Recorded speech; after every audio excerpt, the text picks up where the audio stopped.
Grab your pre-workout and turn up that volume. It is time for a new episode of the Powerlifter's Den with your host, Cam Smith. What's up, Powerlifter's Den family? Want to rep the podcast and look good while doing it? Check out my official merch store at plden.company.site. We've got tees, hoodies, beanies, hats, and more, and gear that'll keep you motivated in and out of the gym. Every purchase helps support me and the podcast and keeps the den growing strong. So whether you're hitting a heavy squat session or just lounging in style, we've got you covered. Head to plden.company.site and grab your merch today. Hello, everybody. Welcome back to another episode of the Powerlifter's Den. I'm your host, Cam Smith, and today I want to bring on Logan Varner, someone who has a monster raw total, has been in the sport for several years. Logan, why don't you introduce yourself? How's it going, everybody? I'm Logan. Powerlifter, gym owner. Been doing this for a little while and happy to be here. Sweet. So to get started, maybe tell us about where you train out of, or I'm assuming it's your gym, but what your gym's name is and kind of where you started that. Yeah, man. So I got a gym, Southside Elite Strength. Basically, we are just a private powerlifting gym. I was training at not a commercial gym, but just a regular kind of influencer type gym now. Yeah. They got the combo racks and the monoliths and everything. And, but it's just different environment. And, I was personal training out of there. I had about 20, 25 lifters, and I kind of looked around and I was like, what the fuck am I doing? We could go do this in my own spot, And, literally that next month I, found a place maybe 6 minutes down the road and opened up, and we all train out of there now. That's awesome. Yeah, it's funny that you say influencer gym, and like immediately I know exactly what popped into my head. Like it's not like a commercial gym, but it's its own little breed of and it started as like the warehouse gym around here, and as success grows and as more people come, I get it. You got to go to what the money, what's going to bring in the money, and it ain't us. That's when it kind of got a little more influencer, and we didn't want that. So and I think this is kind of a good early segue into it before we kind of dive into your career a little bit. So you primarily train like conjugate style, correct? Yeah, I trained conjugate probably the last 6 or 7 years, and I dabble in everything. It's hard to even call it like true, at least West Side conjugate now, but it's the root of pretty much everything I do. Yeah, and as far as kind of like the influencer versus conjugate, like when you see, unless you know what conjugate is and you've trained it, if you see reels and shit on Instagram, people are like, what the hell is this? What is all this crazy bullshit? It's like, well, if you don't do it, you don't get it. Exactly. Yeah. So you said you've been training for conjugate for several years. Kind of before that, what was your main like go-to style? Did you have a coach? What did you kind of do there? No, I didn't have a coach. Man, I would pretty much, I want to say the first program I ran was like the cube method from Brandon Lilly way back in the day. And before that, I just kind of, did what everybody else did, kind of like a bro split, Yeah. Ran the cube method. And then I took from that kind of the things I liked. And then for a long time, I just did a standard, like, I would do a max set of 10 week 1, a max set of 8 week 2, all the way down until I got to doubles, and then I'd max out and then start over. And that worked really, really well for a long time. Kept it super simple, and then I ran into some issues. I started, tearing some muscles. I tore a hamstring real bad, and I was like, okay, let me look into something else. I ran fifth set for a while after that because it kind of allowed me to train with lighter weights, but I could still push on that last set. And I actually ran that, and that's how I got my first 2K total, was running fifth set. And then as soon as that meet was done, I jumped into conjugate, and then that's all I did after that. Yeah, and the fun thing with conjugate is you're changing the max effort day so much that when you kind of circle back to the same movement, whether it's like the same bands and chain setup, it's been so long that like you're bound to hit a big old PR on it. So it always keeps you motivated and ready to go for the next one. Well, and one of the biggest things for me training conjugate was it allowed, you come off of a meet and you're going to get weaker, right? Whether you're not peaked, when you peak, there's got to be something on the other end of that, right? Yeah. And so you're coming off the drugs, the food is down, you're probably losing weight, and that was always mentally like hard for me, right? It's like, I just went from squatting 800 pounds, now I'm struggling with this, and conjugate allowed me to kind of forget that I'm actually weaker right now because I can just plug in a hard variation that I suck at no matter what. Yeah. So there was really no like, standard. It's like, this is such a hard movement. Yeah, I'm going to suck no matter what. And so mentally, that was huge for me. And that really, really helped. Yeah. And like for me right now, I'm kind of going into my middle of prep. It's like week 3 of prep, but it's a shorter prep, like an 8-week prep. And this Friday I'm doing a Circa Max, and it's versus blues and 200 chain. So like nobody's gonna fucking do that anywhere else. Like you don't have any idea of like what you're actually translating that to, but it obviously helps you with a pick. But like say you only hit 500 or 600 on the bar, like that means nothing to you, especially if it's your first time doing it. Yeah, it means nothing. All you know and all your body knows is, holy fuck, that's heavy. Exactly. Which is the point. That's what you want. Yeah, and that's what I like about the peaks too with conjugate is when it feels like you're almost always peaking because you're always training a max effort movement, whether it's a triple, double, or single, you're just always keeping that intensity up. And I think the difference with how I'm programmed with my coach, Mike Skiba, is he does volume days rather than dynamic days. And I found that not only does it help you build, but I feel like I'm getting more, I guess, GPP out of it than I would a dynamic effort. Now, I know he does that for the upper body. Does he do that for like speed squats as well? Or I guess volume squats, would your dynamic lower be the same, or is that still more? So our volume lower day is we usually squat before we deadlift. So the deadlift will still be like a max effort movement, but we'll usually do like a 5x5 or like a 5x3 with like an SSB to a box and just kind of. And I personally like that, especially as a sumo puller. It warms you up so perfectly. And my favorite part about squatting before deadlifts is you can start deadlifting with 405. You don't have to do the plates and all that stupid shit. Yep. So, well, and that's what you're going to do at the fucking meet. Exactly. So speaking of conjugate, before we kind of talk about some of the meets you've done, is one of the things that sometimes have circulated is it doesn't work for raw guys. You're a big proponent that it does. Clearly, looking at your total and what you've done, it's proof is in the pudding. So maybe tell us about why that misconception maybe arose and kind of what do you have to say about it? I don't even know why that is a thing that ever gets said, right? Like and again, like I kind of said earlier, if you look at all the training that everybody's doing, you can find bits and pieces of conjugate in all of that. So I never understood why that was even a thing or why that was even a saying. But, I think that the people that say that don't really know what conjugate is. They don't know that you're waiving your weights in a 3-week block or 6-week block, whatever it is. They don't understand that you are doing progressive overload with accessories or on your volume or speed days, right? Like that's standard training. And then your max effort movements or whatever movements you pick, most of the time, those are going to be tailored to what you need. So, the only thing I could think is that somebody might go in and pick a stupid max effort movement and, fucking miss and then, go home or something. Like, if you're doing it properly, you could even just look at the book of methods and follow that. And I think it would work pretty much for everybody. Yeah. And my two biggest things with that is one, like, for example, like Circa Max, blues and 200 chain. Like, I'm trying to squat 1,000 pounds. If you're squatting 1,000 pounds raw, then you can use that setup. But if you're a 600-pound squatter, you shouldn't be using that much fucking AR. So if you just think logically a little bit, you'd realize like, no, you can go light bands and 100 chain and it'd get the same idea out of it.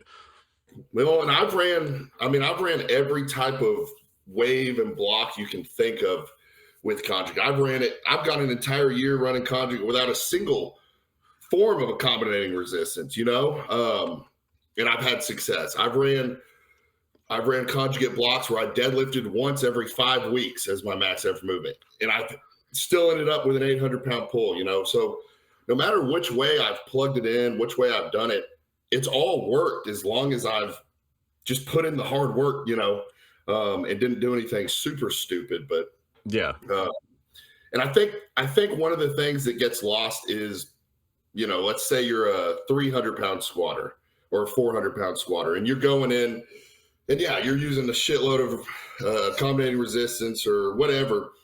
And your max isn't that strong, and let's say you only take 3 jumps to get to that. Well, yeah, you did 3 sets, Yeah. right? Like, so I would always say, the lower or the weaker you are, the more working sets leading up to that you should be taking. Or as a coach, I'll know that, and so I'll plug in extra work after that. Yeah. That's the only thing that I could see, people arguing against. But yeah, just if conjugate doesn't work, then you just don't understand what it is. Yeah, and my final point on that is kind of like it shows like a lack of powerlifting history because if you know Westside, they weren't even in the gear half the fucking time anyways, and they train Yeah. conjugate. Well, and how many of them were raw benching 600 pounds, right? Like, Exactly. that's not something you even see today. That's still a rare feat. And all those guys were raw benching 600 pounds. And, it's silly to me. Oh, they're all squatting 800 pounds. They weren't training in the gear the majority of the time. And yeah, like you said, they were still strong as shit. So, Yeah, and obviously kind of segueing into training that style, like you can continuously train. You could train for 3 years and basically never do the same variation if you want to. But yeah. in terms of training over time, obviously the longer you can stay in the sport, the better you stay in the sport. And I think a lot of people end up doing powerlifting for 2 years would probably be the average. And that's just either they get hurt or they fall out of love with it or they're just not willing to put in the work. Yeah. Yeah. I think, like that 2 to 3 year range is typically what I see. And usually it's some kind of, you get married, you get a kid, you get a new job, or you get hurt, right? Something that for some reason makes people think that they can't do both, right? Like, or even like, hey, I'm going to take the next 4 months to kind of figure out this new job while I'm still training, and then I'll come back. I don't know. It's always been weird to me that people just kind of drop it completely. It's like an all or nothing thing. And it's like, you can do both, plenty of people do. Yeah. And for you, what are some of the things that maybe some of the adjustments you've made over the years, or maybe some of the, I guess not the motivation because motivation wanes, but the discipline to kind of continue on and chip away at it, even when I guess times would get tough. I just always, for me, the first goal was that 2,200-pound total. I knew I could do it. That was something that I wanted. And so for me, no matter what, like, I wasn't going to stop until I got that total, or I couldn't, right? Until my body said you can't. And so whatever job I had, whatever I was in school, throughout all of that, it was still, this is the goal. I'm going to school so that I can make money so that I can get this goal. That's basically me. Everything I was doing, it was bettering my life, whatever, but it was all for this, it was all for that 2,200. And so that was the biggest motivator for me, but it allowed me to live a life and get a job and go to school and all that. But that was always the number one motivator. But knowing that, it was my decision to, I could go to school, I could go work, come home, and I could go to the gym, or I could sit at home on my couch like everybody else, and it was just, it was easy for me to make that choice because, again, I had the goal. I had a solid plan that I needed to achieve. And so it was never hard for me to put that first. Yeah, so I guess over the years, obviously, the 2,200 was the big goal, and you got there. Maybe tell us about how you kind of started off, maybe your first meet, or kind of just the progress over the years, maybe some of the struggles you had with certain lifts. Yeah, man. So I started after high school. I got into some strongman. I sucked. I was pretty bad at that. And it was so frustrating because I was stronger than the guys I was losing to. Stronger, right? I could squat, bench, and deadlift more than these guys. But the events, I sucked at them. And and 100% it was just because I wasn't training on them, right? Like, how are you going to be good at something you don't practice or train? But that just, I liked the squatting, benching, deadlifting more. That was just something that I enjoyed doing. And so, I was in college. I went to university at Stephen F. Austin, so university down here in Texas. And I think I'd already dropped out once. This was my second time back.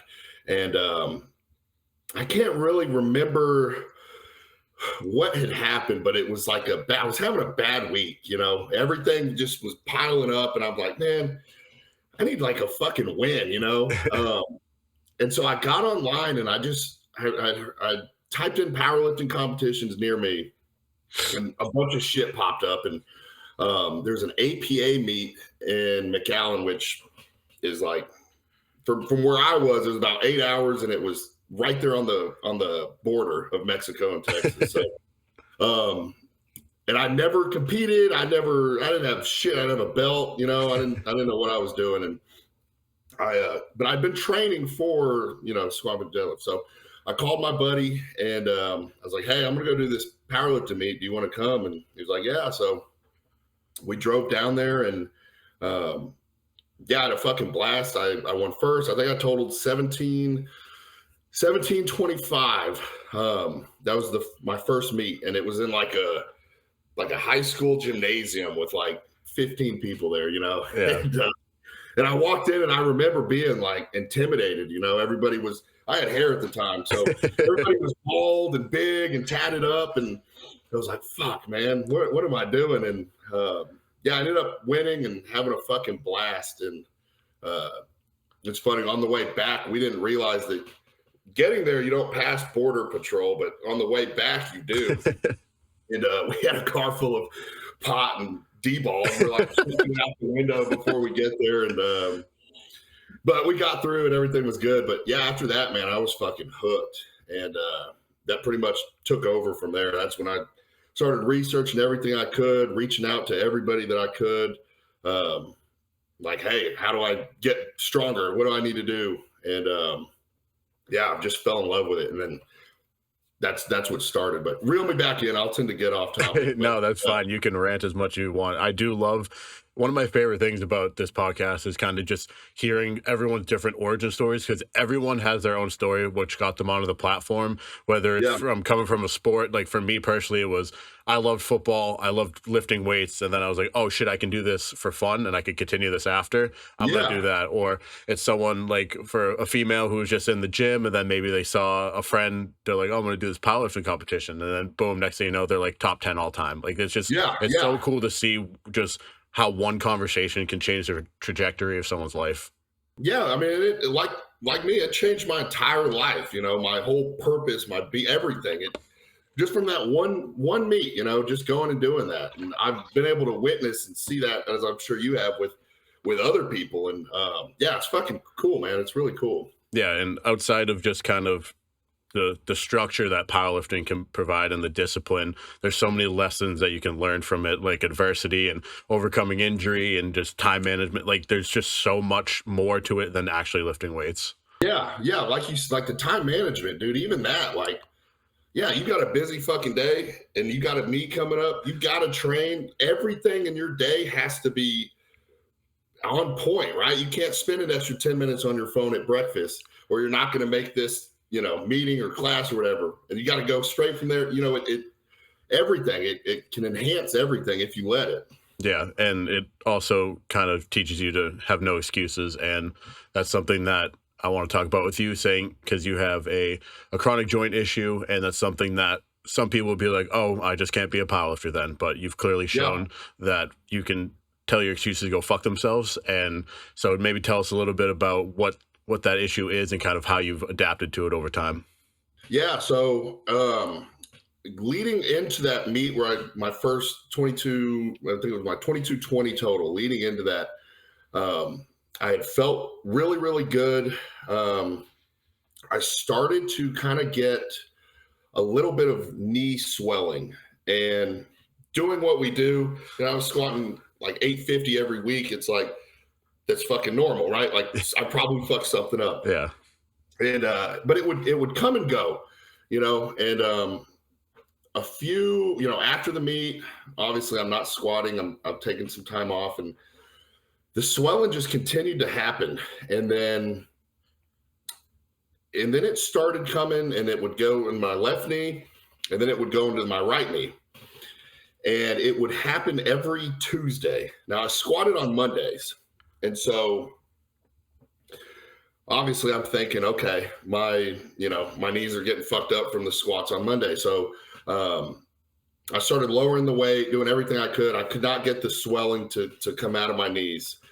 And what ended up happening is I quit doing legs completely to try and figure out what the fuck was going on. And because I went and got an MRI, there was nothing really, I had the regular damage, but nothing crazy. And by not training, I was able to kind of start tracking it. And it was like every 5th day, my left knee would swell. On the 5th day after that, it would drop. And then I had about 4 hours before my right knee would swell. Oh, wow. And I'm thinking, what the fuck? And so I reached out to, Dr. Seth Ellsworth, the chiropractor and powerlifter. But, I'm talking to him, and we're going through this, and it's like, dude, I don't understand it. And then it started hitting my elbow. And so it would go from the left knee 5 days, the right knee 5 days, to my elbow for 4 days. And I remember I had a calendar, and I could map out what joint was going to be swollen for how many days on what day. Oh, wow.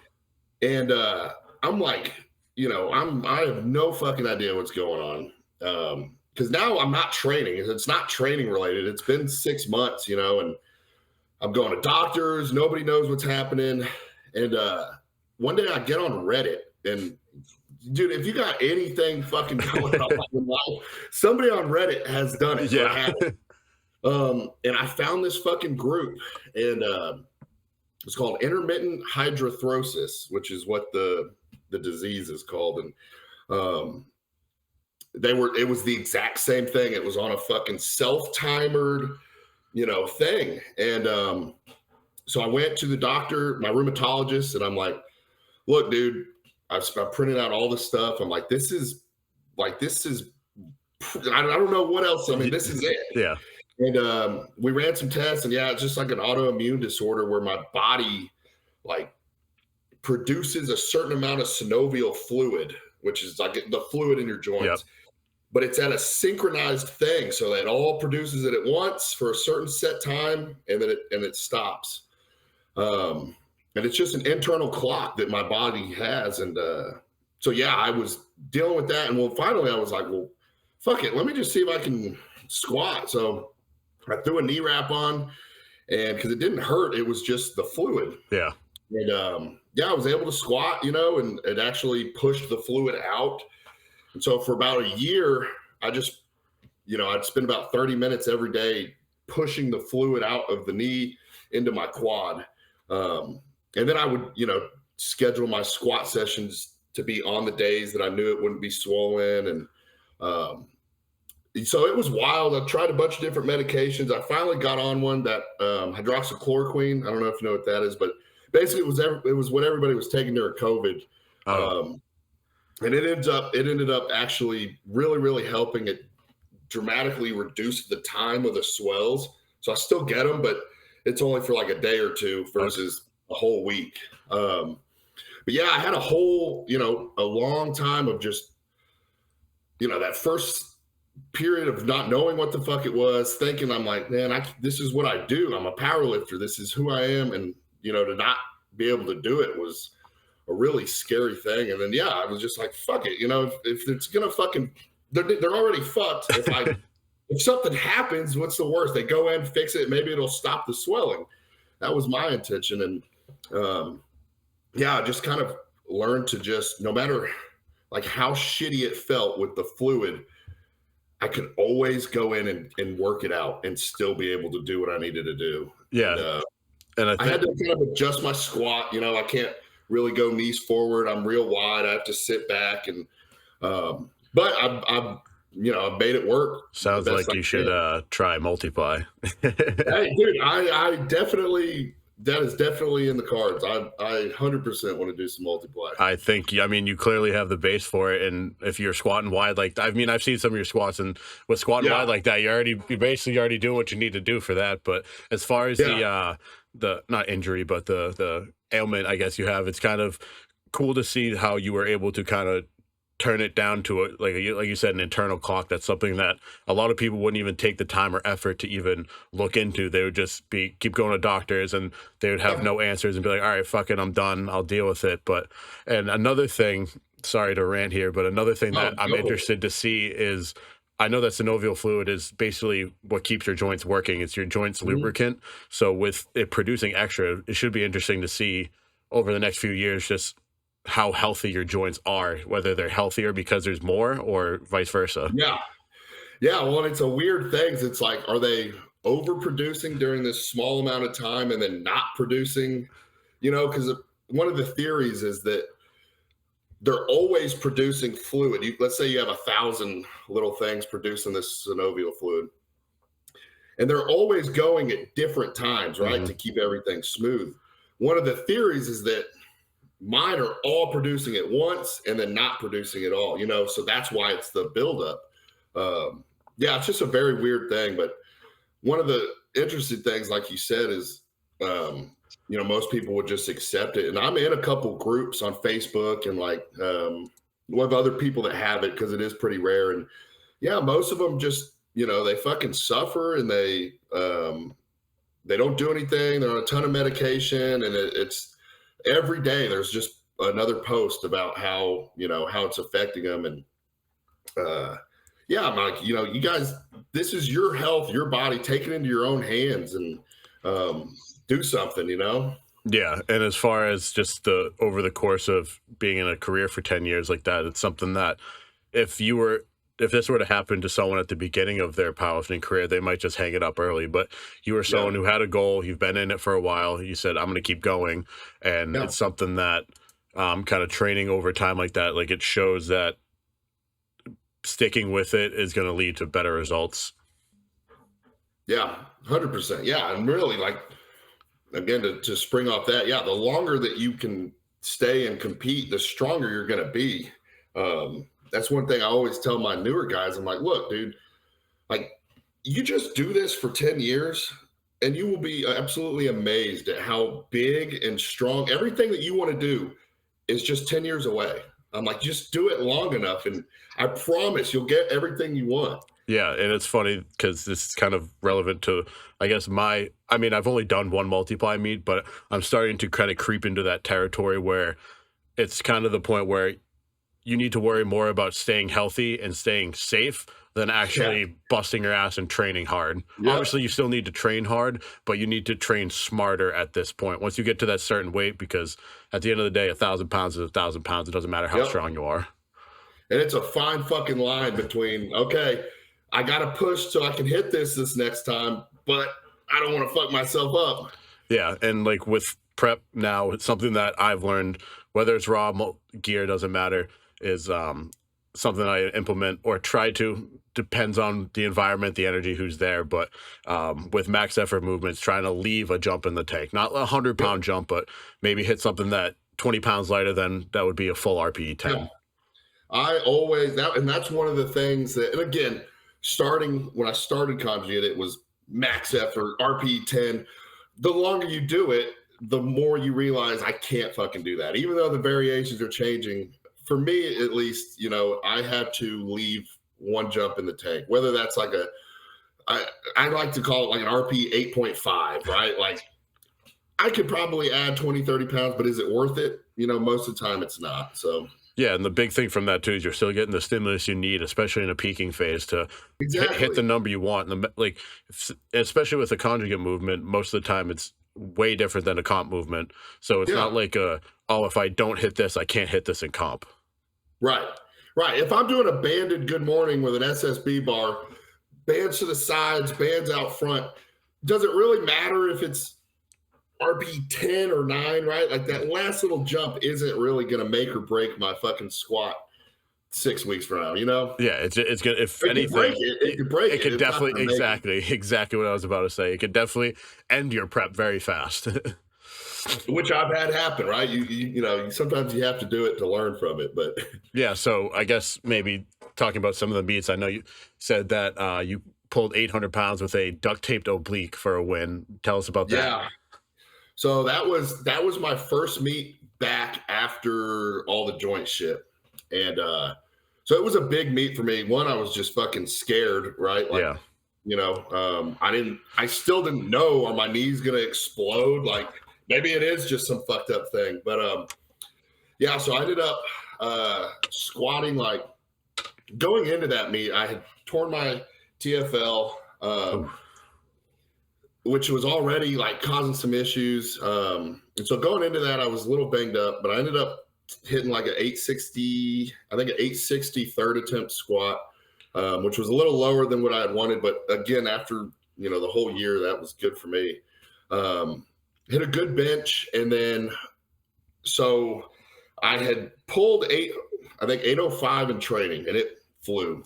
So my goal, my plan was to open with 765, take 810 on a second, and then send it on the third. Because of that, I was last in my flight, and I usually don't take my last heavy or my last warm up until the first lifter starts. And so my last warm up was going to be 700 pounds. And so first lifter goes out there, he starts deadlifting on the platform. I go to pull 700 pounds, and I rip my oblique. Oh. And it was like, it was the first time I'd ever done it. And it was, I mean, it felt so fucking bad. And I was just like literally my stomach dropped. And so I go to the desk, and I'm like, hey, I need to lower my opener. And they're like, the flight started. You can't lower the opener if the flight started. So I'm like, fuck, I just, you know, I spent this whole year, like, this is my meet. I'm supposed to come back, and I'm going to be fucked. And so I go out and I try to pull 765, and it, like, I get it to the top, but it's so painful. I lose, you know, I pull hook, and it just fell out. And so I go up to the desk, and I'm like, just retake it, but give me 5 more pounds. Because I was like, well, if I'm going to take it again. And then I don't know if you know JP Carroll, Yeah. but he was there, and he's a buddy of mine, and he's like, you can duct tape it. Like, you think that'll help? And he's like, probably not, but it will.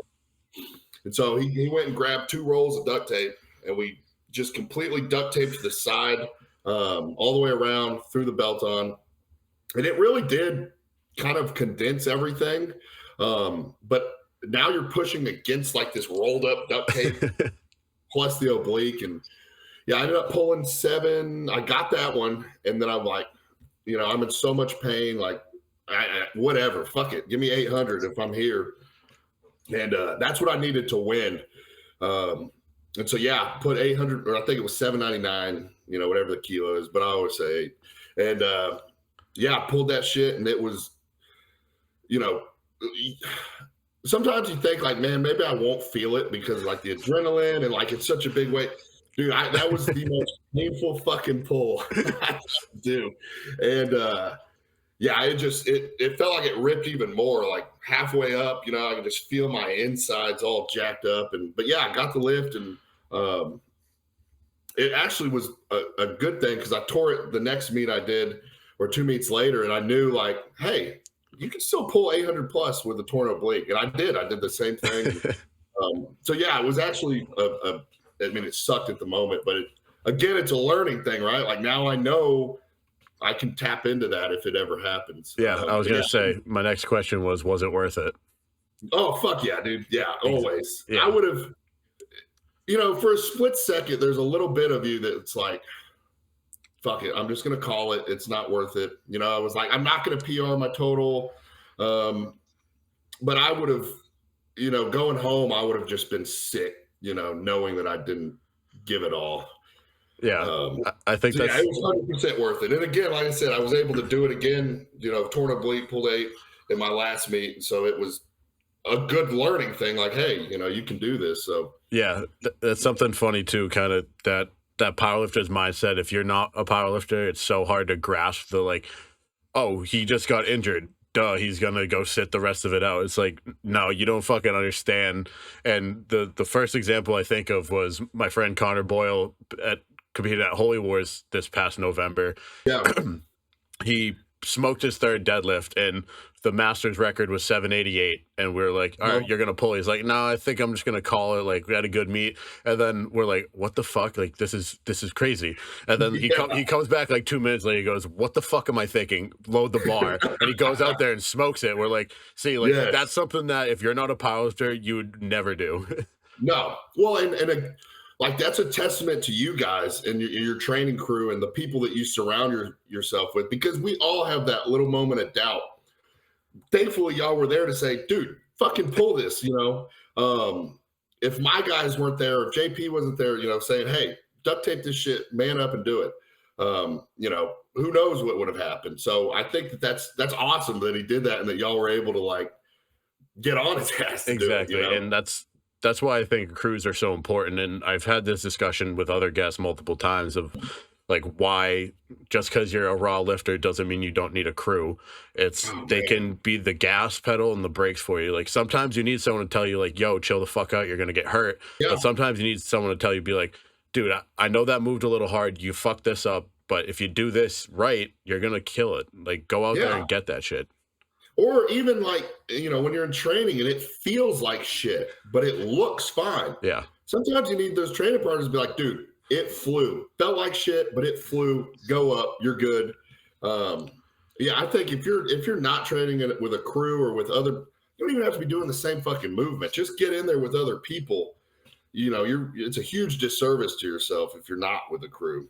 Yeah. So have you, I know you coach and you have a kind of group for that, but have you kind of had a crew that you've trained with throughout your career?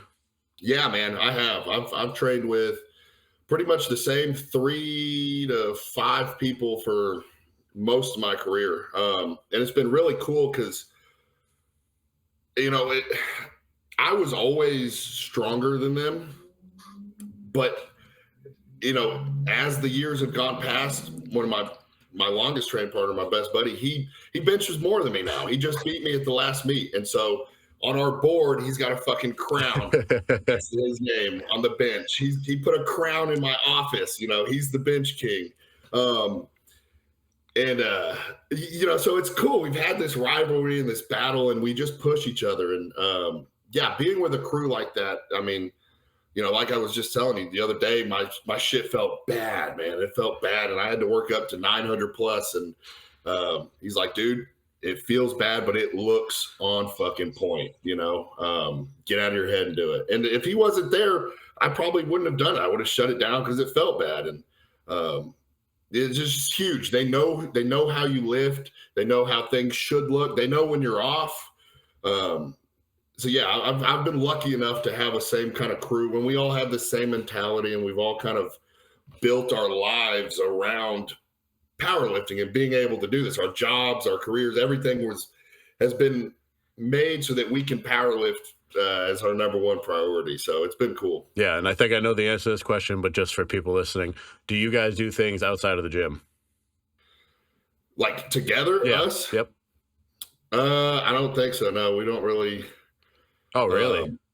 We don't. Well, yeah, I take it back. Well, we might go eat and shit, but even something as simple as that, I guess that's good enough. But like, not necessarily going like a family vacation together, but no, like, we're all friends. We're all in a group chat, and we yeah, you know, I'm like a homebody, so I don't really do anything. But if we are doing anything, it's with them or we're together. Yeah, so I know you're kind of going into, or you're not going into a prep, you're kind of at the end of a prep. So maybe tell us about what meet you're doing, kind of how's the prep going, and maybe some of the goals you have. So JP Carroll, he's hosting a meet down here in Houston. And it's looking to be a big fucking meet. That last flight's going to be probably like 10 plus 800, you know, raw squats. And it's going to be fun. But this is the strongest that I've been going into a meet. and that doesn't mean shit, right? Like Yeah. some of my best preps have been the worst meets and vice versa. But yeah, I hit a 9-10 squat at about 4 weeks out, and it was it moved really, really well. I've squatted 900 once in a comp, got red lighted for depth, and I popped a fucking rib, and then I squatted 903 at my last comp. And so to hit 910 in training is huge for me. Yeah. Because I normally get a good 40 to 50 pounds of carryover usually.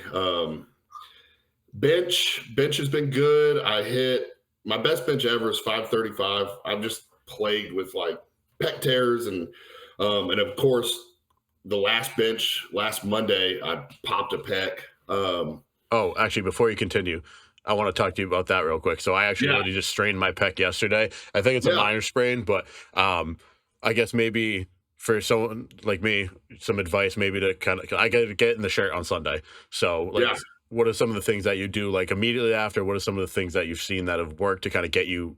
So, man, I've gotten really, I don't want to knock on wood because I've got a fucking bench and I don't want to fuck it, but I've gotten really, really good at coming back from strains and pops. And the number one thing for me is fucking getting back into training. So, like, I popped it on Monday.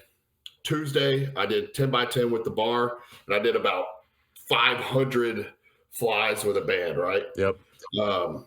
The very next day after that, 10 by 10 with 95 pounds. The very next day after that, 10 by 10 with 135 pounds. The last time I tore my pec minor, same thing. I was benching maybe 2 or 3 times a day with just the bar, but 100 reps. Low weight, but extremely high frequency, just until you can start adding weight. And so that's what I do, man. I spam the shit out of it. So find a movement. If you hurt it benching, I'd be back on that bench press doing a 10 by 10 and then adding like I said, 95 pounds, then 135, then 155, and then BPC. I load up on that. Something that I've been doing recently is, and I don't know how well it works, but just like some capsaicin. Oh, really? And I'll rub that on multiple times a day. I know that it's like a skin irritant, but it's still pulling blood into that area. Mm-hmm. And if it is injured, even if it is just a little bit extra blood, that's going to help. So I do that. Another thing that has been big is I'll take a non-stem pre-workout and I will drink that twice a day. Again, just to promote blood flow, because that's the number one thing. And then I'll bump my creatine, 20 grams of creatine. Okay. I stay on all my drugs, whatever I'm taking, I stay on. Just you want a good hormonal, setup in there to promote healing. But seriously, the number one thing is getting back in and like fucking benching. Yeah, so I am drug free at the moment in this point in history. We'll see what happens in a couple years, but after this episode, I'm gonna go in my garage and do 500 pec flies and rub some Tiger Balm on that shit. And then tomorrow, before I deadlift, I'm gonna hit 100 reps with the bar, and I'll let you know how I feel. Yep, 10 by 10 with the bar, and seriously, and then take note. Like, okay, it felt kind of shitty the first 3 sets, but then it got better as I went. Right. And then that's a good indicator. Like, okay, it's not getting worse. I can progress. And then the next day, just add a little bit more, If you got it in your garage, dude, like a fucking minivan, that is the best thing you can do. Cool. You can spam hundreds of those a day. Yeah. I was actually talking to, I'm sure you know Ben Pauly. Yeah. He was sending me tons of videos and shit today. And he was like, yeah, do as many band flies and as long as it doesn't hurt, but just pump that shit with blood. And I'm like, all right, cool. That's it, dude. And like once you do it and you realize like, holy shit, I'm better 7 days later. Like, it's a game changer, dude. You'll be able to come back from fucking anything. Yeah. So now they're off that sidetrack back to your prep. You were talking about bench was going pretty well, but you popped a pec. But we'll continue on. I hit 5 pounds under my best in training. Popped the pec. I was able to work up to 255 yesterday. I got 10 more days, so I think I'm going to be fine. Pulls are good. I just pulled like 750. which to pull that as close to the 9-10 deadlift or squat that I did is really good for me. So, we'll see how everything goes. But my number one goal for the meet is to just hit a fucking total PR. Like that's with it, the weights now that I'm shooting for and those numbers. It's just everything has to go right to PR, and it just gets really fucking hard. So I'm happy with the total PR. I want to get as close to 2,300 as I can, and then hopefully not blow my fucking knees off on the squat. That's always the main goal. Yeah, and that's something kind of with the longevity that you're passionate about is once you kind of accept the fact over the years, like you're not going to make nearly as much progress. If anything, you go backwards a few times to get back to where you were. So to kind of be able to see it firsthand of when you take a step back and now you're coming back and you're looking to hit a big total PR when kind of everything goes right, especially in a multiply meet, there's so many variables that can go wrong. Like to have a perfect day is nearly impossible, whether it's multiply or even a raw guy that's just so strong that if something just doesn't fire right or clicks right that day, it's yeah. It's and again, I want to just like fucking some respect for the multiply, because I I was just telling my training partners this the other day. So leading into that 9-10 squat or whatever, I've been doing some just holds, static holds, which I never do. This prep we implemented them, and I think that I ended up holding like 940, 935 ish, and man, and I tell people this every time. I'm like, it never fucking feels light. Like it feels like it feels so fucking heavy. My spine, like my back, you unrack it and really, I mean, you feel like you're getting crushed. And I tried telling people, I'm like, and you guys, they're picking up 1,000 pounds. Like it doesn't matter. Like it's 1,000 fucking pounds. It is so heavy. You can't even fathom it until you've, put that shit on. Like, so yeah, I'm always like, respect that shit, dude. I want to do it. It's scary. Like that's the thing. Like took it was reverse minis, but I put 1,000 pounds on my back for the first time. I think, I don't know, maybe 5 or 6 weeks ago now. And like, there's no way to describe it to someone that hasn't done it. It's like holy fuck. Like it's not like it feels heavy. Like I've picked weights and goes, oh, this feels heavy. This is soul crushing. That's the perfect way to describe it, dude. Like it's fucking soul crushing. Yeah. And it's great to see someone that's a raw lifter that actually has respect for multiply.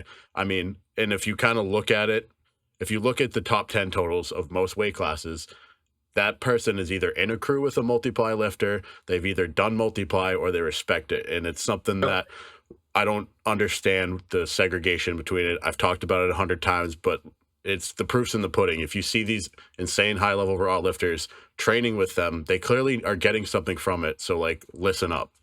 Yeah. Well, and it's like strength recognizes and respects strength, right? Like the strongest raw guys know what that fucking weight feels like, and they know what it takes to do what the multiply guys are doing. Like the only people that hate on that shit are the guys that are, like I said, they're the guys that'll be gone in 2 or 3 years. Like they don't fucking matter anyways. Yeah. But they're the majority. So that's what everybody hears. Exactly. But I think we can kind of wrap things up here. So I'll ask you my final question. If you could give a new powerlifter or someone going into their first meet a word of advice, what would that be?